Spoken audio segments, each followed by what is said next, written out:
வணக்கம். திராவிட முன்னேற்ற கழகத்தின் ஆலமரம் சரிந்தது. திமுகவின் 34 அமைச்சர்கள் தோல்வி. நண்பர்களே, இந்த வீடியோவிற்கு ஒரே ஒரு லைக் மற்றும் சப்ஸ்கிரைப் பண்ணிருங்க. திமுகவின் தலைவரும் தமிழக முதல்வராக இருந்த ஸ்டாலின் அவர்கள் கொளத்தூர் தொகுதியில் 8000 ஓட்டுகள் வித்தியாசத்தில் தோல்வியடைந்தார். மேலும் காட்பாடி தொகுதியில் போட்டியிட்ட துரைமுருகன் அவர்களும் தற்பொழுது தோல்வி அடைந்தார். தமிழக வெற்றி கழகத்திடம் திமுக இந்த முறை ஒட்டுமொத்தமாக மக்கள் மத்தியில் இருந்தும் தமிழ்நாட்டில் இருந்தும் முழுவதுமாக அகற்றப்பட்டுள்ளது என்பதை நம்மால் பார்க்க முடிகிறது. திராவிட முன்னேற்ற கழகத்தின் முக்கியமான அமைச்சர்கள் ஒட்டுமொத்த மக்களிடம் இருந்து வாக்குகள் பெறாமல் தோல்வியை சந்தித்துள்ளார். அதிமுக 2வது இடம், தமிழக வெற்றி கழகம் முதல் இடம். தற்பொழுது விஜய் அவர்கள் தனி பெரும்பான்மையை ஏற்பாரா அல்லது கூட்டணி மூலமாக ஆட்சியை உறுதி செய்வாரா என்ற தகவல் இந்தியாவை திரும்பி பார்க்கும் வகையில் அமைந்துள்ளது. சரி, திமுகவின் அமைச்சர்கள் தோல்வி. திமுக 2வது இடம் கூட வர முடியாமல் திணறியதற்கு என்ன காரணம்? முதலில் அமைச்சர்கள் செய்த ஒட்டுமொத்த ஊழல்கள்தான். திமுகவின் அமைச்சர்கள் தமிழக மக்கள் மத்தியில் மிகப்பெரிய அளவிலான ஊழல்களை செய்துவிட்டு 5வது ஆண்டு இறுதியில் 1000 ரூபாய் 3000 ரூபாய் வழங்கி மக்களை விலைக்கு வாங்கிவிடலாம் என்று நினைத்தார்கள். ஆனால் தமிழக மக்கள் திமுகவின் ஒட்டுமொத்த ஊழல்களையும் புரிந்து கொண்டார்கள். திமுக ஆட்சி வேண்டாம் என்றுதான் திமுகவிற்கு எதிராகவே மாற்றத்தை கொண்டு வர வேண்டும் என்பதற்காகவும் சுமார் 164 தொகுதிகளில் போட்டியிட்ட திமுக தற்பொழுது வெறும் 40 தொகுதிகளில்தான் முன்னிலையில் இருக்கிறது. திமுகவின் தலைவர் கொளத்தூர் தொகுதியில் போட்டியிட்ட ஒட்டுமொத்த இழப்பையும் தோல்வியடைந்துள்ளார். அது மட்டுமல்ல, சென்னையில் 14 தொகுதி, சென்னை திமுகவின் கோட்டை என்று கூறி வந்த திமுக தற்பொழுது மிகப்பெரிய ஒரு தோல்வியை சந்தித்துள்ளது. காட்பாடி தொகுதியில் திமுக தோல்வியை சந்தித்து கொண்டிருக்கிறது. அது மட்டுமல்ல, துரைமுருகன் சேகர்பாபு, அமைச்சர் சேகர்பாபு, இந்து அறநிலைத்துறை அமைச்சராக இருந்த சேகர்பாபுவும் தற்பொழுது தோல்வியின் விளிம்பில் இருக்கிறார். அது மட்டுமல்ல, மதுரை மத்தியில் போட்டியிட்ட பிடி பழனிவேல் தியாகராஜன் அவர்களும் தோல்வியில்தான் இருக்கிறார் என்ற தகவல் தற்பொழுது கிடைக்கப்பெற்றுள்ளது. திராவிட முன்னேற்ற கழகம் தற்பொழுது ஒட்டுமொத்த தோல்வியின் விளிம்பில் இருப்பதற்கு மிக முக்கியமான காரணங்கள் ஊழல். பெண்கள், இளைஞர்கள், குழந்தைகளுக்கு பாதுகாப்பு வழங்காமல் காவல்துறையை தனது கட்டுப்பாட்டில் வைத்து தமிழகத்தில் பல்வேறு அசம்பாவிதங்களை செய்ததன் காரணமாக மக்கள் திமுகவை இந்த முறை வெறுத்துவிட்டார்கள். திமுக சென்னையின் கோட்டையாகவே திகழ்ந்தது. 14 இடங்களில் 13 இடங்களை விஜய் அவர்கள் கைப்பற்றிவிட்டார். அதிமுக பல இடங்களில் முன்னிலையிலும் இருக்கிறது. ஆனால் திமுக எதிர்பாராத விதமாக பல இடங்களில் தற்பொழுது தோல்வியே தழுவியுள்ளது. அதிலும் குறிப்பாக அண்ணா நகர் வி.கே. ராம்குமார் அவர்கள் தமிழக வெற்றி கழகத்தின் வேட்பாளர் முன்னிலையில் இருக்கிறார். அங்கு போட்டியிட்ட திமுகவின் வேட்பாளர் ஒட்டுமொத்த தோல்வியையும் பெற்றுள்ளார். 20வது சுற்றில் தற்பொழுது திமுகவிற்கு எதிராக மக்கள் தங்களது வாக்குகளை செலுத்த வந்துவிட்டார்கள். ஸ்டாலின் அவர்கள் வீட்டில் குவிக்கப்பட்ட காவல்துறை அதிகாரிகளும் விஜய் அவர்களது வீட்டிற்கு சென்று விட்டார்கள். IPS, IAS அதிகாரிகள் தற்பொழுது ஸ்டாலின் அவர்கள் வீட்டு வாசலிலே நேற்று முழுவதும் நின்று கொண்டிருந்தார்கள். மதியம் 1 மணி அளவில் திமுக தோல்வியே தழுவிவிட்டது, ஆட்சி அமைப்பது கடினம் என்ற செய்தி வந்தவுடன் தற்பொழுது விஜய் அவர்களது வீட்டிற்கு சென்று விட்டார்கள். தமிழகம் மட்டுமல்ல, ஒட்டுமொத்த இந்தியாவும் யார் அந்த விஜய் என்ற கேள்விகளை தற்பொழுது திரும்பி பார்க்கும் வகையில் அரசியலில் 1.5 கோடி வாக்குகளை பெற்று சுமார் 109 தொகுதிகளில் தற்பொழுது வரை முன்னிலையில் இருக்கிறார். அது மட்டுமல்ல, எடப்பாடி பழனிசாமி அவர்கள் 2வது இடத்திலும் திமுக 3வது இடத்திலும் அமைந்துள்ளது. கொளத்தூர் தொகுதியில் ஸ்டாலினின் தோல்வியைதான் திமுகவின் தொண்டர்களால் ஏற்றுக்கொள்ள முடியாத வகையில் அமைந்துவிட்டது. தமிழக அரசியலில் மிகப்பெரிய ஒரு மாற்றம் விஜய் அவர்களால் தமிழ்நாட்டில் திராவிட முன்னேற்றக் கழகம் வாஸ் அவுட் செய்யப்பட்டுள்ளதாக தகவல்களும் தற்பொழுது கிடைக்கப்பெற்றுள்ளது. அது மட்டுமல்ல, ஒட்டுமொத்தமாக திராவிட முன்னேற்றக் கழகம் தோல்வியடைந்த தொகுதிகளை நாம் முழுமையாக பட்டியலிட்டு பார்க்க போகிறோம். ஈரோடு, எக்மோர் போன்ற தொகுதிகளிலும் தற்பொழுது திமுக தோல்வியே தழுவியுள்ளது. எக்மோரில் போட்டியிட்ட ராஜ்மோகன் தமிழக வெற்றிக் கழகத்தின் வேட்பாளர் வெற்றியடைந்துள்ளார். அங்கு போட்டியிட்ட திராவிட முன்னேற்றக் கழகத்தின் வேட்பாளர் தமிழ் பிரசன்னா அவர்கள் தோல்வியே தழுவியுள்ளார். ஈரோடு வேட்பாளர் விஜய பாலாஜி தமிழக வெற்றிக் கழகம் வெற்றியடைந்துள்ளார் என்ற தகவலும் கிடைக்கப்பெற்றுள்ளது. ஈரோடு வெஸ்ட் ஆனந்த் மோகன் வெற்றியடைந்துள்ளார். குறிப்பாக திராவிட முன்னேற்றக் கழகம் அங்கு மிகப்பெரிய அளவில் தோல்வியை சந்தித்துள்ளது. ஹார்பர் சேகர்பாபு அங்கு தோல்வியின் விளிம்பில் இருக்கிறார். தற்பொழுது 20வது சுற்று அங்கு நடைபெற்று கொண்டிருக்கிறது.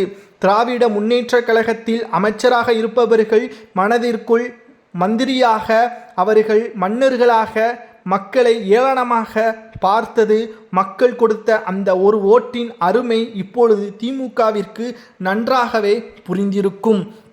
குறிப்பாக கள்ளக்குறிச்சி தொகுதியில் தற்பொழுது தமிழக வெற்றிக் கழகம் வெற்றியடைந்துள்ளது. அருள் விக்னேஷ் என்பவர் வெற்றியடைந்துள்ளார். தமிழக வெற்றிக் கழகத்தின் அடுத்த வேட்பாளர் தற்பொழுது ரஜினிகுமார் என்பவர் காஞ்சிபுரம் தொகுதியில் வெற்றியடைந்துள்ளார். அது மட்டுமல்ல, கண்கயம் தொகுதியில் NSN நடராஜன் அவர்கள் அதிமுகவின் வேட்பாளர் அங்கு வெற்றியடைந்துள்ளார். கன்னியாகுமரியில் ஒட்டுமொத்தமாக தமிழக வெற்றிக் கழகத்தின் வேட்பாளர் முன்னிலையில் இருக்கிறார். தற்பொழுது வெற்றியடையக்கூடிய ஒரு சூழலும் அங்கு இருக்கிறது. காரைக்குடியில் டாக்டர் பிரபு தமிழக வெற்றிக் கழகம் அனைவரும் எதிர்பார்க்கப்பட்ட காரைக்குடி தொகுதியில் சீமான் அவர்கள் வெற்றியடைவார் என்று எதிர்பார்க்கப்பட்டது. ஆனால் அங்கு விஜய் அவர்களது வேட்பாளர் டாக்டர் பிரபு அவர்கள் வெற்றியடைந்துள்ளார். கரூரில் MR விஜயபாஸ்கர் அதிமுகவின் வேட்பாளர் அங்கு வெற்றியடைந்துள்ளார். கிட்டத்தட்ட திமுகவும் அதிமுகவும் தான் பல தொகுதிகளில் வெற்றி வாய்ப்பை தக்க வைத்து கொண்டிருக்கிறது. கிட்டத்தட்ட விஜய் அவர்கள் மூலமாக திமுக இனி ஆட்சி அமைப்பதே கடினம். ஆலமரம் சரிந்தது. 50 ஆண்டு காலம் தமிழ்நாட்டை ஆண்ட கட்சி என்ற பெருமையை இனி ஸ்டாலின் அவர்களால் பேச முடியாத அளவிற்கு தற்பொழுது ஸ்டாலின் அவர்கள் கொளத்தூர் தொகுதியில் VS பாபு அவர்களிடம் 8000 வாக்குகள் வித்தியாசத்தில் தோல்வியே தழுவியுள்ளார். தேர்தல் ஆணையம் வெளியிட்டுள்ள அறிவிப்பு ஒட்டுமொத்த திமுகவிற்கும் அதிர்ச்சியை ஏற்படுத்தியுள்ளது. மிகப்பெரிய அளவில் கவனத்தை பெற்ற கொளத்தூர் தொகுதிதான் தற்பொழுது ஹாட் டாப்பிக்காகவே அமைந்துள்ளது. திராவிட முன்னேற்றக் கழகம் மிகப்பெரிய அளவிலான ஒரு சிக்கலை தற்பொழுது சந்தித்து கொண்டிருக்கிறது விஜய் அவர்களால். லால்குடி தொகுதியில் அனைத்திந்திய அண்ணா திராவிட முன்னேற்றக் கழகத்தின் வேட்பாளர் மார்டின் அவர்களது மனைவி தற்பொழுது வெற்றியடைந்துள்ளார். லீமா ரோஸ் மார்டின் என்பவர் தற்பொழுது அதிமுகவின் வேட்பாளர் வெற்றியடைந்துள்ளார் என்ற தகவலும் தற்பொழுது கிடைக்கப்பெற்றுள்ளது. அது மட்டுமல்ல, மாதாவரம் தொகுதியிலும் தமிழக வெற்றிக் கழகம் வெற்றியடைந்துள்ளது. மதுரை சென்ட்ரல் கிட்டத்தட்ட PT பழனிவேல் தியாகராஜன் அவர்களது கோட்டை என்று கூறி வந்த நிலையில் அங்கும் தமிழக வெற்றிக் கழகம் வெற்றியடைந்துள்ளது. மதுரை ஈஸ்ட் அங்கும் தமிழக வெற்றிக் கழகம் வெற்றியடைந்துள்ளது. மதுரை நார்த் அங்கேயும் தமிழக வெற்றிக் கழகம் வெற்றியடைந்துள்ளது. மதுரை சவுத் தமிழக வெற்றிக் கழகம், மதுரையே கோட்டை என்று கூறி வந்த திமுக தற்பொழுது அங்கும் தமிழக வெற்றிக் கழகம் முழுவதுமான வெற்றி வாய்ப்பை பதிவு செய்துள்ளது. திராவிட முன்னேற்றக் கழகம் தற்பொழுது தோல்வியை மட்டும்தான் சந்தித்து வருகிறது. மதுரை பாக்கம் ஒட்டுமொத்த அதிமுக அங்கு வெற்றியை பதிவு செய்துள்ளது. திராவிட முன்னேற்றக் கழகத்தின் நிலைமையை பார்க்கும் பொழுது 8 மணி நிலவரப்படி திமுக தோல்வியே சட்டமன்றத்திற்குள் 4 அல்லது 5 வேட்பாளர்கள் தான் செல்வார்கள் என்ற ஒரு சூழ்நிலை தற்பொழுது 6 மணி நிலவரப்படி களம் நிலவரம் மாறும் என்றும் கூறப்படுகிறது. திராவிட முன்னேற்றக் கழகத்தின் இந்த நிலைமைக்கு ஒட்டுமொத்த திமுகவின் அமைச்சர்களும் ஸ்டாலினும் மட்டும்தான் காரணம். தேர்தல் முடிந்த கையோடு உதயநிதி துபாயை நோக்கி சென்று விட்டார், ஸ்டாலின் ஊட்டியை நோக்கி சென்று விட்டார். மக்களை பார்ப்பது யார்? உங்களது கையிருப்பு 10,000 ரூபாய்தான் என்று ஸ்டாலின் அவர்கள் என்றைக்கு வேட்புமனுவில் கூறினாரோ அன்றைக்கே மக்கள் புரிந்துவிட்டார்கள் உங்களது உண்மையான முகம் என்ன என்பதை. விஜய் அவர்கள் தன்னுடைய சொத்து பட்டியல்களை வெளியிட்டார். அவர் ஊழல் செய்தாரா என்பது அதன் மூலமாக தெரிந்துவிட்டது. ஆனால் ஸ்டாலின் அவர்கள் மனசாட்சியே இல்லாமல் என்றைக்கு 10,000 ரூபாய் கையிருப்பு 5 லட்சம் ரூபாய் வங்கியில் இருக்கிறது என்ற கணக்கை காட்டினாரோ அன்றைக்கே திமுக தோல்வியை தழுவிவிட்டதாக தற்பொழுது மக்கள் திமுகவிற்கு எதிராகவே வாக்குகளை செலுத்தியுள்ளார்கள். திராவிட முன்னேற்ற கழகத்தின் தோல்விற்கும் அதுவே காரணமாகவே அமைந்துள்ளது. திராவிட முன்னேற்ற கழகம் தற்பொழுது தோல்வியை சந்தித்து வரக்கூடிய நிலையில் ஓமலூர் தொகுதியில் மணி என்பவர் அதிமுகவின் வேட்பாளர் தற்பொழுது வெற்றியடைந்துள்ளதாக தேர்தல் ஆணையம் கூறியுள்ளது. ஒட்டப்பிரதானம் தொகுதியில் திமுகவின் வேட்பாளர் தோல்வியடைந்து தமிழக வெற்றி கழகத்தின் வேட்பாளர் அங்கு வெற்றியடைந்துள்ளார். அடுத்து பாலக்கோடு தொகுதியில் அன்பர்மணி என்பவர் ஆல் இண்டியா அண்ணா திராவிட முன்னேற்ற கழகத்தின் வேட்பாளர் வெற்றியடைந்துள்ளதாக தேர்தல் ஆணையம் அறிவித்துள்ளது. பழனியில் ரவிமோகன் என்பவர் அதிமுகவின் வேட்பாளர் வெற்றியடைந்துள்ளார் என்ற தகவல் கிடைக்கப்பெற்றுள்ளது. பல்லாவரம் தொகுதியில் அதிமுகவின் வேட்பாளர் திமுகவின் வேட்பாளர் தோல்வியடைந்து அங்கு தமிழக வெற்றி கழகத்தின் வேட்பாளர் வெற்றியடைந்துள்ளார். பன்ருட்டி தொகுதியில் மோகன் கே என்பவர் அதிமுகவின் வேட்பாளர் வெற்றியடைந்துள்ளார் என்ற தகவல் கிடைக்கப்பெற்றுள்ளது. பாபநாசத்தில் ஷாஜஹான் என்பவர் அதிமுகவின் வேட்பாளர் தற்பொழுது தோல்வியடைந்து இந்தியன் முஸ்லீம் லீக் வேட்பாளர் அங்கு வெற்றியடைந்துள்ளார். திமுகவின் கூட்டணி என்பதும் குறிப்பிடத்தக்கது. திராவிட முன்னேற்ற கழகத்தின் தோல்வியடைந்து கூட்டணி கட்சிகள் வெற்றியை நோக்கி சென்ற நிலையில் அவர்கள் விஜய் அவர்களுடனோ அல்லது அதிமுகவுடனோ செல்வதற்கான அதிக வாய்ப்புகள் இருக்கிறது. புதுக்கோட்டையில் தற்பொழுது திராவிட முன்னேற்ற கழகம் வெற்றியடைந்துள்ளது. ஆனால் கிட்டத்தட்ட பெரும்பான்மையை திமுக நிரூபிக்காது. தமிழக வெற்றி கழகம் முதலிடம், அதிமுக 2வது இடம் என்ற தகவல் தற்பொழுது கிடைக்கப்பெற்றுள்ளது.